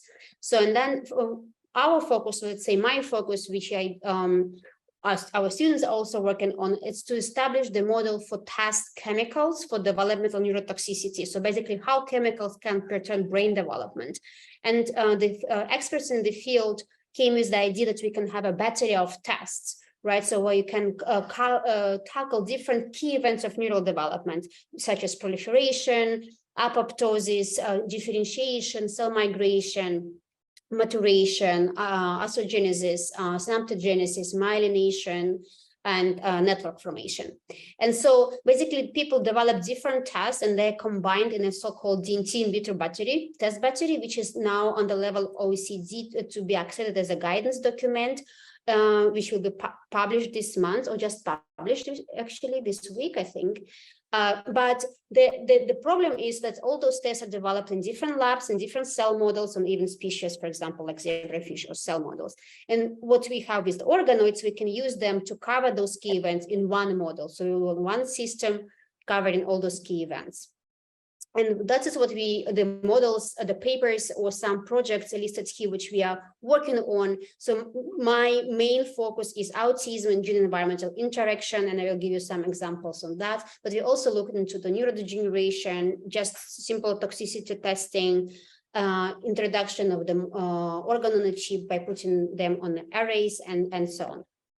So this is example how we test the toxicity of a drug, paroxetine, this antidepressant, which is used for postpartum depression and was also used during pregnancy by women, but was suspicious to be neurotoxic and developmental neurotoxic. And we have shown that the physiological level concentrations which are found in the blood of the mothers really perturb neural development, as you can see here. So this is in blue and red is the brain organoid attached to the surface. And then we can see how the newborn neurites are growing out of the organoids here in blue, or how glia migrates from the organoids in red. And you can quantify that and see that it's these really important processes are perturbed. We also, when pandemic hit, everybody had to shut down the lab.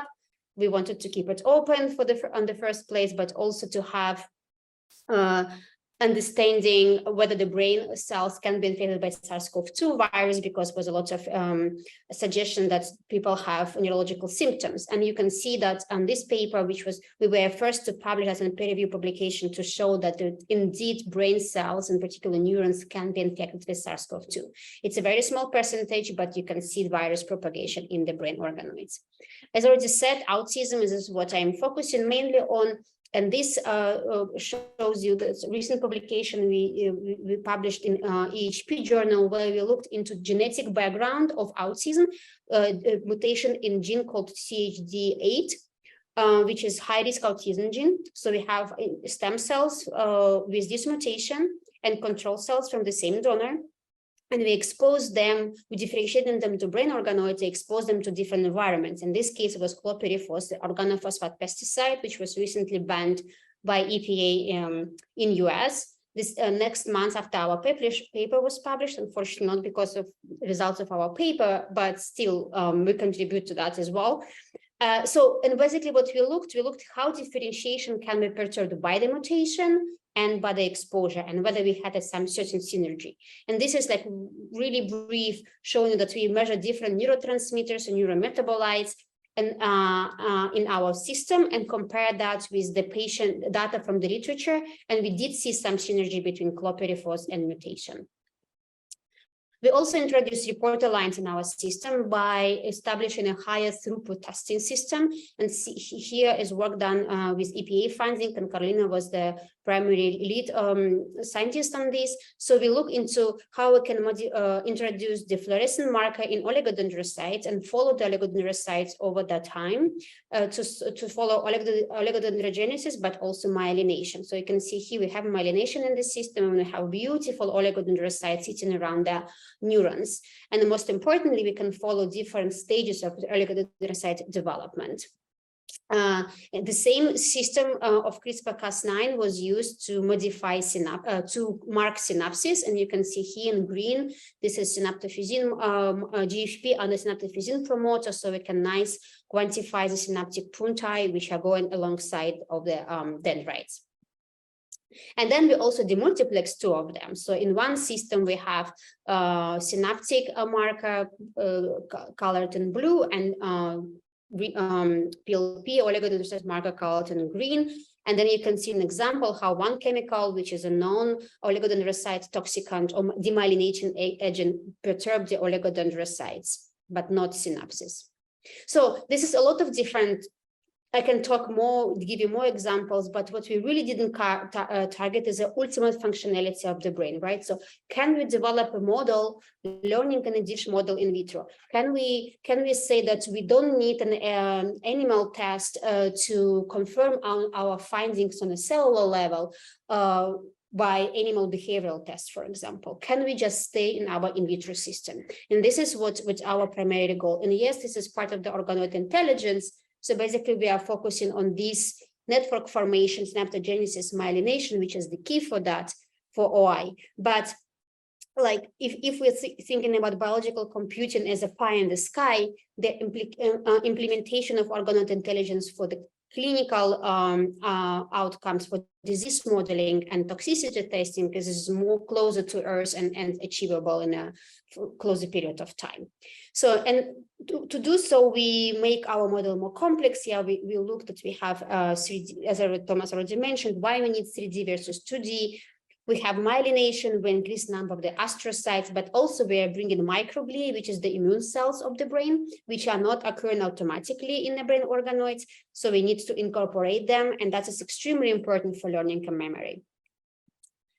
We also explore different aspects, how we can record the functionality of those organoids, how we can electrical activity. So this is example from a publication, but a lot of groups are working on that and develop more advanced technologies to record from the brain, whether it's mesh electrodes, whether it's multi-electrode arrays, high density, low density, whether you're poking them with those small chips or whether you're poking them with the shunt electrodes, calcium imaging, neural-like electronics, and EEGs. So I will focus on 3: calcium imaging, high density multi-electrode arrays, flat, and 3-dimensional recording. So this is example, we used a so-called Maxwell system, and this is a system also which has been used by Cortical Labs for Pong game. And you can see, and calcium imaging. So in A, you can see a raster plot from one of the electrodes, and you see that it's a lot of activity going on those high density electrode arrays. And we have also, most importantly, synchronized activity, like a dark blue light showing the bursting of those spikes. And the same here confirmed with the calcium imaging. I just put this slide while Andreas was talking and introducing about spike numbers, and I wanted to show you that over time we have a lot of differences in the spiking on those organoids. So you can see this is the weeks of differentiation. If there's a lot of activity and spiking during in 4 and 6 weeks, then the peaks are changing a lot over time, and the interburst intervals are becoming longer and longer when this culture is mature. So we also use the same system to build connectivity maps, and this work has been done by Dolet and also Cortical Labs collaborators. So on the left, you see actually a feature which this Maxwell system provides. It's called axon tracking. So you see how electrical signals is propagating from the soma of the cells alongside the axon. So we can measure axon velocity, and we can measure the electrical activity going out from the cell. And this is how the over time measurements on the right were done, and we could see how connectivity between within the organoid and between different organoids on the chip occurs. And what we found that over the several days of the recording, the connectivity was the same over and over again. So this is very preliminary data, and we work also with one of collaborators of Alex and Moultrie, Carrie Pratt, who is also Johns Hopkins professor on those connectivity maps. So as Thomas mentioned, we need an input for our organoid intelligence work, and it can be different inputs, right? It can be electrical, chemical, and optical. So if optogenetics is an optical input, we don't have any data yet, but we use some different chemicals to look into the chemical stimulation and electrical stimulation with the electrodes. So, and then by combining that artificial intelligence, we can create those maps and input and output in a closed loop environment and reinforcement learning, what basically recapitulating the Pong game in that sense, or let's say maze. My goal would be to have a maze essay of the animal test, instead of animal test, do the same maze reinforcement learning with the organoid. So in the chemical stimulation, we use different antagonists and agonists of different receptors, which are listed here. And so, for example, you can see that we can stimulate the activity in the brain organoid if you compare the baseline to the left with the exposure to the right. So 4-AP is a very known drug which is induced seizures, and you can see that we have much higher frequency of spikes, and also interburst interval is shorter. Bicocholin is inhibiting the GABA neurons, so, and then we have also type of the seizurogenic activity with a lot of spikes and bursting. And then when we block glutamate receptors, NMDA and receptors, we basically eliminate all activity. But it's only electrophysiology. We also look intracellular, because learning and memory, it's a lot of the machinery which is on the molecular level. For example, immediate early genes which are activating during the synaptic plasticity. We need to know that those genes are really responsive to whatever stimuli we're implementing, because then we can confirm that what we see on the electrode arrays, it makes sense on the cellular and molecular level. And you can see here's a couple of examples of ARC and PS4, AG4, and C4, which is very known immediate early genes, which are nicely responding to the stimulation of potassium chloride or bicocholin or 4-AP. This is very preliminary work where we tried to use stimulation with the electrodes, and basically we stimulated one part of the a chip on the organ where the organoids were seated, and then we recorded from on a different part. And you can see two different chips. In green, those which were not stimulated, and in red, where we evoked the potential. And what was really exciting for us, that the evoked potential kept for over 2 hours in the system, suggesting that we might have a certain network dynamics which is going toward long-term potentiation. Also, to confirm that it is going through the synapses, we blocked NMDA and AMPA receptors here again in red, and you can see that our evoked potential remained the same for up to 4 hours in green, but when we block those receptors, it's completely vanished. But this was all done in the monolayer. So basically, we attached our brain organoids on the monolayer high-density electrode arrays, and then let the reports from the bottom. So what we developed here with Dr. Gracias, his PhD student Kia, and Brian Carfor from Hopkins is a so-called 3D MEAS or organoid EEG. So we are embracing the organoids with the leaflets where the electrodes are seated. So this is the cartoon, and this is the real picture of these devices. So basically they're first flat, but then when you put them in the medium and you start to place the organoid, and then those leaflets start to fold around the organoid, and those electrodes which are attached to those leaflets can then be attached to the organoid, and we can record against spontaneous activity or evoked through the, for example, glutamate exposure. So this work was recently published in Advanced Sciences last year. As Thomas also mentioned, we increasing the size of the organoid to make it even more complex, and ET is working on a perfusion system to make sure that, first of all the nutrients are going to the middle of the organoid, then we can make it grow bigger without sacrificing the core of the organoid, but also increase the complexity through the gradients. And this is the model she is developing, having this shell again, where she has a perfused bioprinted how you call them, bars with the pores, where we can then use the microfluidic system to have a gradient of chemicals and the medium going through the organoid constantly. So basically, this is the coming to the conclusion. So how I envision using OI in the medicine is mainly for neurodevelopmental and cognitive disorders and neurodegeneration, right? So imagine if you will have an Alzheimer derived brain organoids from the Alzheimer patients or brain organoids from autism patients. Currently, I'm working on some rare disease or synaptic genes, for example, SYNGAP, intellectual disability.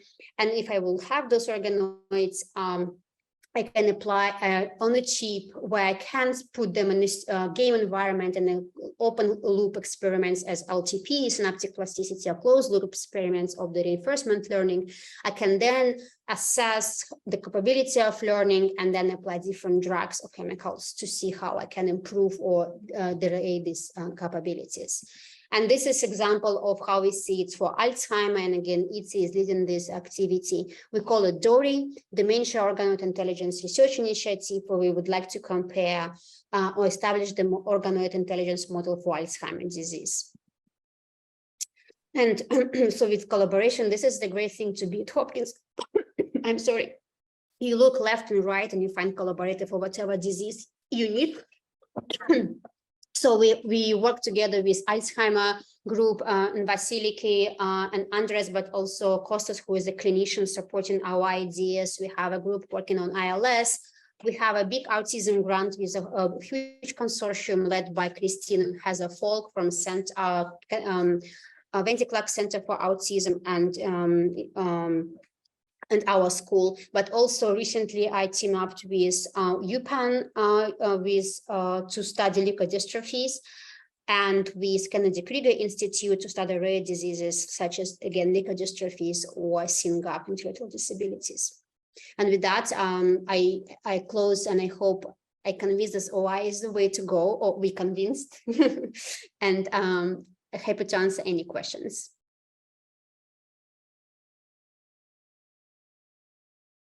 Lena, thank you. And why do we have the feedback? Okay, we have a few questions.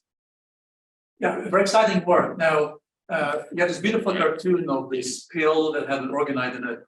I was just wondering, in practice, so how do you plan to deliver this organoid somewhere in the brain or wherever it needs to be I mean, yeah, what is the vision here for particularly remediation, right? So as opposed to doing a experiment in a dish where you can learn more about the disease, but so specifically, I think maybe I misunderstood this pill, but yeah, what is the thought here? I don't think I understand the first part of the question. In one of your slides, Lena, you had a little pill that had a little brain on one side and something on is in one of the last few slides. And so, yes, is it real? I mean, is it real, or what was? What is behind it? So what is the what do you plan to do with the pill? I think before that, before. Here, yeah, yes, yeah. I know it's a cartoon, but so yes. It's just to show how we can use organoid intelligence for drug development. Yeah. Nothing to do. It's just. I know, yeah, it looks pretty. It's great, beautiful, but what's the deeper thinking here? Well, I guess there's a paper there we can go and look at. But... I don't know, is it a paper? No, it is just a cartoon. Yeah, I want to just to demonstrate that we can. Cartoon. We're actually thinking about the possibility of repopulated models, especially as we are able of also cryopreserving these brain organoids. We will show this at cryobiology. At the cryobiology conference later this month, we will show that we have now protocols to freeze brain organoids, so that it's actually possible really to have prefabricated systems, which are possibly then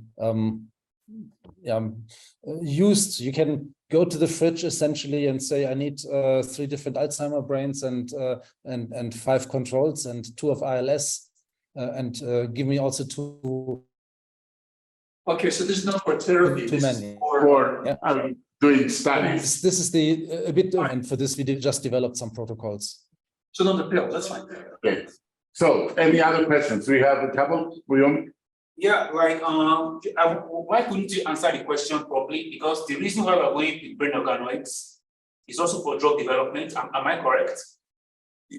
The question is, the reason you're interested in brain organoids is to develop alternative methods to animal testing. Yes. Exactly. So towards drug development, right? Yes. So like that, the pill you were showing is literally to depict how this leads towards drug development. So these animal models. Okay.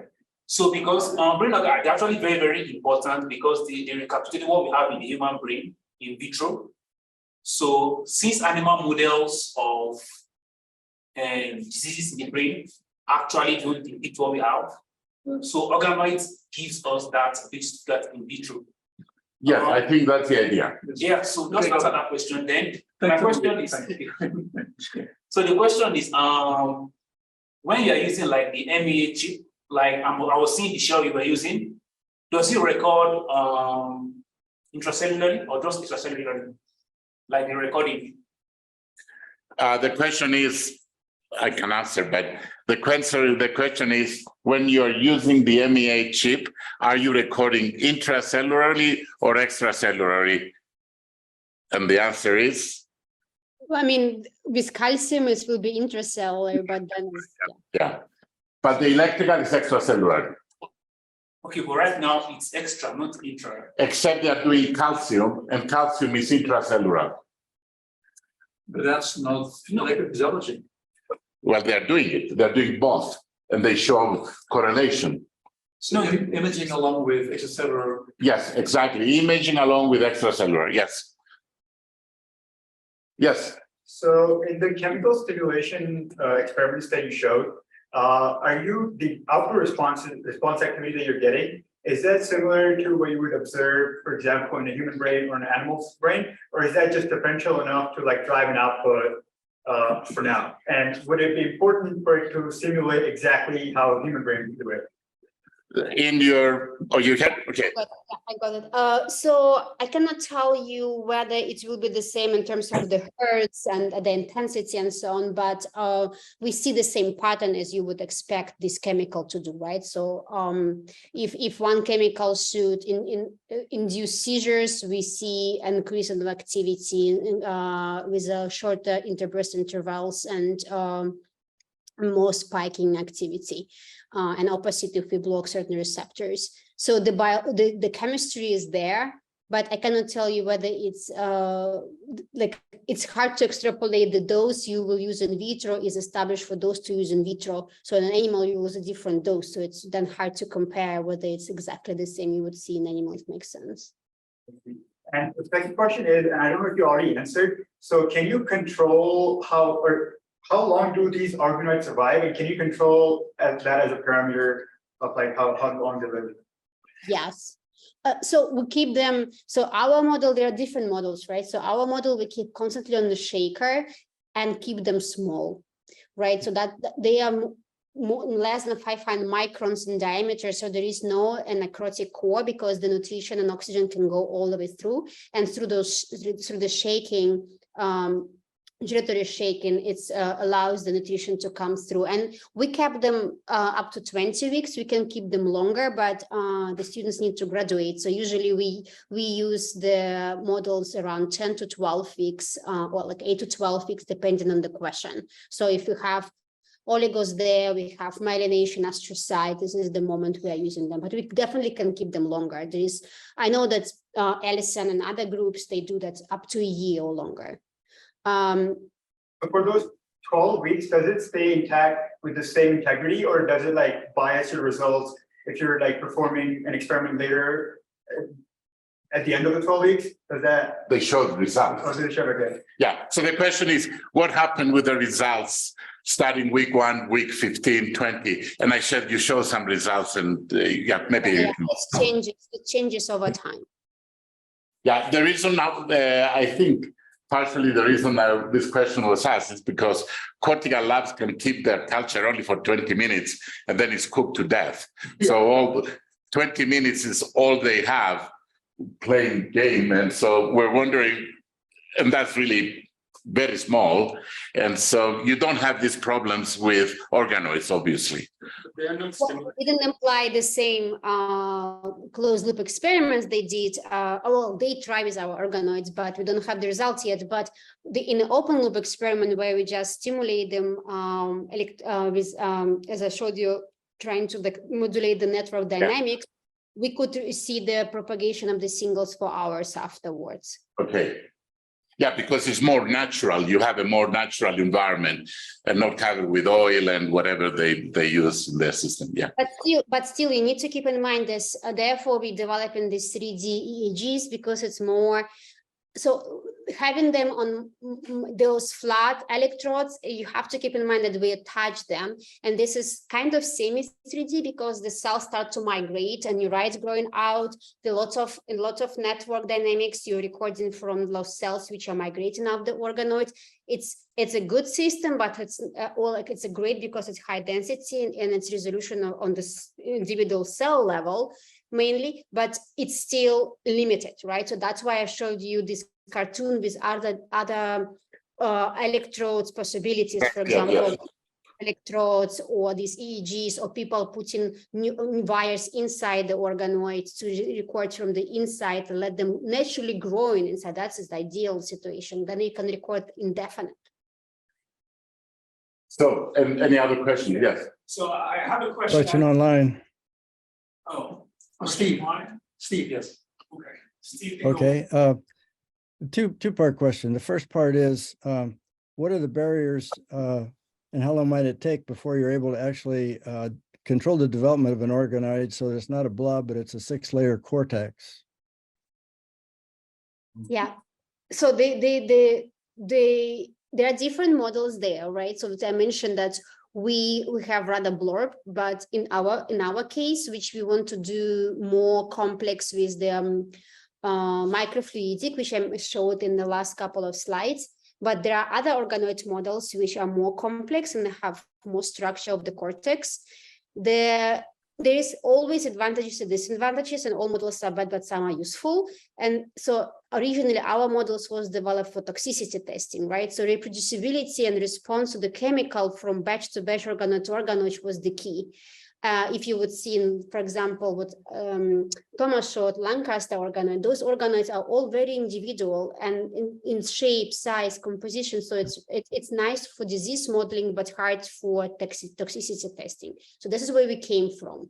Now for OI, we're trying to make them more complex to control, to bring it to more functional digital architecture of, for example, cortex. As you're working with the Alzheimer's research group, how far away are they from being able to introduce plaques and tangles that would give you the same testability as you find in a mouse model? This question rather to Vasiliki. She has the organoids developed. We just started, we just received cells from them. So I know that they have naturally developed tau plaques and agglomerations, but I don't have any data to it's not my data.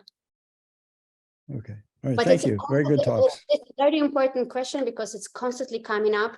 How you can model neurodegeneration having an embryo developed organoid. And one of the scientists who is working actually in the field, Professor Kosick, so for example, his answer is that neurodegeneration is damn close to neurodevelopment, and a lot of pathways and processes are very similar, so you can still model a lot, even though it's not completely mature cells. Very interesting. Thank you. Thank you. Question, but I think Steve has kind of alluded to that point of are you starting to see any form of structuring, whether there's a V1 area that is sensitive to visual input, and at that point, can you have retinal cells which tie in directly to those regions for sensory input? Yeah, this is one of our, Thomas, do you want to answer? It's one of our goals to do. Yeah, I was going to answer to the previous discussions. I think the important thing is that we're moving away from microphysiological systems to micropathophysicological systems. That there's more and more diseases which you can model in these systems, and with the increasing repertoire of measuring the physiology under these circumstances, whether it's genetic, whether it's infectious, whether it's toxic, we can start to develop relevant disease models, and I think that's really the beauty of what is happening here. And what Lena was showing was a lot of disease models which are not yet used with any OI endpoint, as you showed the emerging OI endpoints, but we really expect a lot of synergy as soon as we have some benchmarks, as soon as we can do some of this intelligence in a dish stuff, we can instantly apply this to disease models which we have at hand. Now the question about sensory system. We have a group at Wilma Eye Institute. Yeah. They're developing retina organoids. So in the future, we would love to combine these two together to have a sensory input to the retina organoids. And Alison Moultrie is doing similar things. They showed it already in our OI workshop, how they produced combined models of retina and brain organoids. There's other groups who are working on nociceptors in the brain. So there is certainly a lot of opportunity, and I think that's the way to go. Because I mean, feeding zeros and ones to the brain is not what the brain is made for. But having thousands, if not millions, of channels of information, which is at the same time being integrated, I think that's the type of moments where the brain can show some superiority. You certainly should not try to compete with a handheld calculator. We should compete with things a computer has difficulties to do. I think we have one more question. Gert? Yeah. So now, can you say a few words on how do you make the neurons happy? How do you do this reinforcement learning, this reward conditioning, dopamine, in order to direct this brain to do whatever you want it to do? Did you hear? That's the big thing. Yeah. How, what is the reward or penalty system to train the brain? Yeah. And Cortical Labs has used a penalty. I mean, you will have seen they used 8 seconds of white noise, unstructured information to penalize the brain when the ball was lost. And apparently this was helpful. I would hope that we can also create systems where you can get a little bit of a dopamine or sugar hike if you do something well, but this is only in our wild fantasies at the moment. We don't have a system which could actually do this. Yeah. Thank you.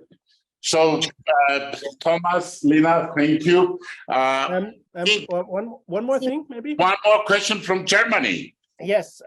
So speaking of wild fantasies, I mean, 13 years ago, I just walked into Gert's lab and said, what does it take to play? And it was pretty much a nobody with a PhD.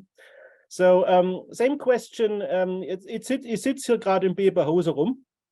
I'm sitting here in Beberhauser in Tübingen in a nice house. And I was wondering if I want to play and not get out of the house, just use the in-house resources. Yeah, what would it take to play? Who would I have to talk to? I think it would be really an interesting thing to create a type of API where you can run your experiments on an online available brain. This would be fun for a community also to engage people in the idea of there could be reactive systems you can work with. But it's really far away. At the moment, we would be happy if we have enough brain reactivity to run our PhD students' work.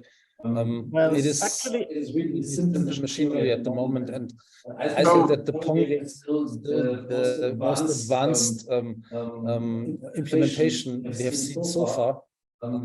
But I believe that the synergy of these disruptive technologies will very quickly give us models which are more capable, and then we can start playing with them perhaps even remotely. Okay, Okay, wait. I think we need to time out now because I think